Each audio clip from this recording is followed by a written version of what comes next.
history of this particular country, what the wailings of Ghanaians are so visible and so palpable. People are complaining about the desperate economic situation at Ehange.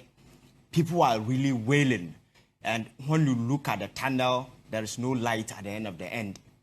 So the future looks extensively bleak, like there is no hope at all. So this particular budget here, by now, at least the government will factor the concerns Ghana for raising into consideration. Ghana for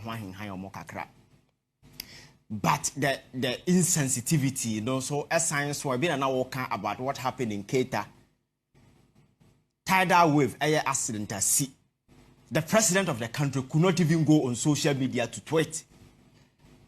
On call, it's not an isolated case. Elections are born nipa to the president never visited them. When he had opportunity to travel to Techima, or catch up with more me pa na seat na senka me wen ni nyina no mama ya lusu baako. The president at Techima could not even mention say nipa no mu ye no ebia or commiserate with the family. He never mentioned them. But it me call abonten na yakwaje Joy Fraud the year ni ababeye.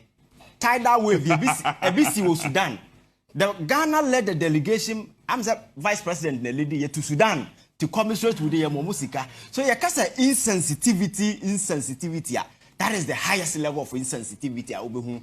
So when you have such a picture skill description of the person in charge, now what factor into how we handle the economy, I think that you will not be surprised because so what is happening right now, taxes upon taxes. The Biameka country being who was assessed on the tax, and on mine one of the ways I grow taxes, but all the taxes and also you're supposed to use it wisely and judiciously. Sabi ya nipa no benya some faso, but we na buy na waya na hote ponko so aban. Na all the tax no, na tax na ya jeje no, they are spending the taxes on fancy fixtures. Ya deji need the sikanu din semuna. Obviously, Ghanaians will complain because I was telling somebody say beneath every tax regime biano, there must be a booming economic activity. Businesses are so when the businesses are thriving, that is where you tax the people and you take the money and they use it to expand whatever that you want to do. But then you are taxing the people instead of businesses. But we don't tax human beings. We tax businesses and we. Me set example. So oko UK, I'm going to pay English football. No. So oko UK, maybe a more tax system also UK. Footballers, they pay about 40% of their salary to taxes. But when they complain, because the English system now has been able to create a competitive football arena that everybody wants to be there. That's why the taxes. Because EPL, born 1 week, born 1 year, your name will be everywhere. So that's why the taxes, people will go. Actually, when they take the taxes, they use it wisely and the people will gain. Yeah, taxes in the diaba. Then you begin to ask yourself, so tax na ye jina diaba na ye dia ye. Answer na we bisa sa question no. Ya bobo senior in the history of this particular country. Aban bia mo bi da. Utu wani a omunya mfa nya hwe, unhu hwe. So such a character now ba biem now so ba bejeje taxes. A Ghana for question. And when they are questioned, sometimes the tone, the language among for the kasa body language ministers and as for they responded to Ghanaians. Sometimes the minister but TV is not kasa who be as a diesel no guni timo said you. Yes, because taxi where I can once say yes taxes imomo na as way. And the minister of state and a quarter TV so say. So we have transaction as above 100 Ghana, then we are not poor.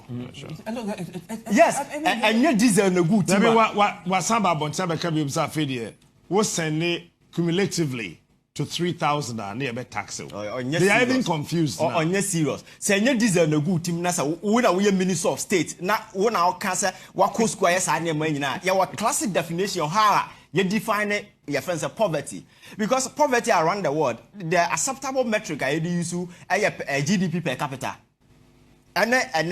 your friends are you and I'm also introduce you this HDI. That's your friends say Human Development Index.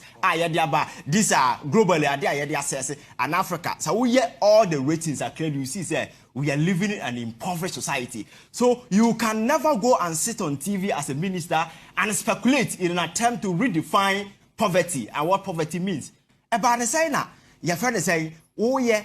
Obi sending mobile money above 100 Ghana cedis, and you get other ministers talking all these things. Obi suba catch us say Ghana for should keep quiet na enye nipa na ye tax na your friend is saying transaction and a tax. Let me be say what she aponchi and okoye momoda enye nipa na ye momo. What could she aponchi aponchi koye momoda. So sometimes you begin to ask, I know make us say this is a good nipa team and modern nam kroma, the arrogance, the filthy mix of arrogance and sincere ignorance these people throw in their wake. It's so amazing. You see, there is this wave of your friend is saying elite sentimentalism and this intellectual bullshit. And then so everybody thinks he's okay, and then they are just taking us for granted. So the implications on this particular economy is really going to be very damning. And in the first place, Yantiara Vice President advocating for digitization, a cashless society, and so forth. And you see, this E-levy they are not charging it on the service fee, the bulk money, which is abanya or ankasa. Say they want to target the big money. In the end, over 100 million as I was send their mobile through Momoa. Sika bet you free. And easy because already telecos nankasa charge that. And this a government they will ever come who send it 10 million 100 million. You may lose over about 2 million. Now when other buyers are there no. So I know the day indirectly no one casano will deter people from engaging in some of this cashless way. And around their ranks, they are confused. They don't even know what they are talking about. No, you have a deputy minister of finance telling you, say, oh, your friend say, oh, send it, or say, Momo. Just they are giving contradictory explanation as to what actually constitutes, as to what I say me used to come from a mobile money, a bank account to a mobile money, a terminal point, become my transaction. Now, say me, ye from Momo, so they are mobile, and so, Metiana, these are things. And, oh, Ghana from Wabuchi. You hear a budget at the Babontia, you has a man for best and this sika, Sikana Frabontin, Banasabi at the Cosoro.